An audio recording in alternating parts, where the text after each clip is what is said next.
ನಮಸ್ಕಾರ ಸ್ನೇಹಿತರೆ 2026ರ ವರ್ಷ ಇನ್ನೇನು ಆರಂಭವಾಗಲಿದ್ದು, ಅದಕ್ಕೂ ಮೊದಲು ಕೇಂದ್ರ ಸರ್ಕಾರ ದೇಶಾದ್ಯಂತ ಹೊಸ ನಿಯಮವೊಂದನ್ನು ಜಾರಿಗೆ ತಂದಿದೆ. ವಿಶೇಷವಾಗಿ 1987ರ ಅಥವಾ ಅದಕ್ಕಿಂತ ಮೊದಲು ಜನಿಸಿದವರು ಈ ಕೆಲಸವನ್ನು ತಪ್ಪದೆ ಮಾಡಿಕೊಳ್ಳಬೇಕಾಗಿದೆ.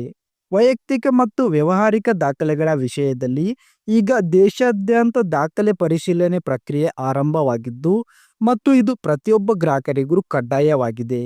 ಸ್ನೇಹಿತರೆ, ಇತ್ತೀಚೆಗೆ PAN card, Aadhaar card, driving licence, passport ಹಾಗೂ ಇತರೆ ದಾಖಲೆಗಳಲ್ಲಿ ಹೆಸರು, ಜನ್ಮ ದಿನಾಂಕ ಮತ್ತು ವಿಳಾಸಗಳು ಒಂದಕ್ಕೊಂದು ಹೊಂದಾಣಿಕೆ ಆಗದಿರುವುದನ್ನು ಕೇಂದ್ರ ಸರ್ಕಾರ ಗಮನಿಸಿದೆ. ವಿಶೇಷವಾಗಿ 1987 ಅಥವಾ ಅದಕ್ಕಿಂತ ಮೊದಲು ಹುಟ್ಟಿದವರಲ್ಲಿ ಈ ಸಮಸ್ಯೆ ಹೆಚ್ಚು ಕಂಡುಬಂದಿದೆ.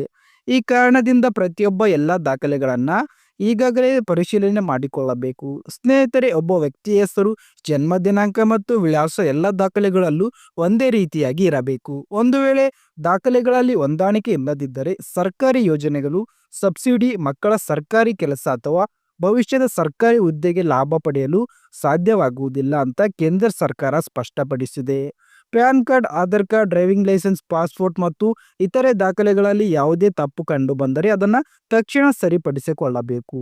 ಇಲ್ಲವಾದರೆ 2026ರಿಂದ ಸರ್ಕಾರಿ ಯೋಜನೆಗಳಿಂದ ವಂಚಿತರಾಗಬಹುದು. ಈ ನಿಯಮ 1987ಕ್ಕೂ ಮೊದಲು ಹುಟ್ಟಿದವರಿಗೆ ಮಾತ್ರವಲ್ಲ, ಪ್ರತಿಯೊಬ್ಬ ನಾಗರಿಕರಿಗೂ ಅನ್ವಯವಾಗುತ್ತದೆ. ಆದ್ದರಿಂದ ನಿಮ್ಮ ದಾಖಲೆಗಳನ್ನು ಹಿಂದೆ ಪರಿಶೀಲನೆ ಮಾಡಿಕೊಳ್ಳಿ. ಸ್ನೇಹಿತರೆ, ನಿಮ್ಮ ಯಾವ ದಾಖಲೆಯಲ್ಲಿ ತಪ್ಪು ಇದೆ ಎಂದು ಕಮೆಂಟ್ ಬಾಕ್ಸಲ್ಲಿ ನಮಗೆ ತಿಳಿಸಿ. ವಿಡಿಯೋ ಇಷ್ಟ ಆದರೆ ಲೈಕ್ ಮಾಡಿ, ಹಾಗೆ ನಮ್ಮ ಚಾನೆಲ್ನ ಸಬ್ಸ್ಕ್ರೈಬ್ ಮಾಡಿಕೊಳ್ಳಿ.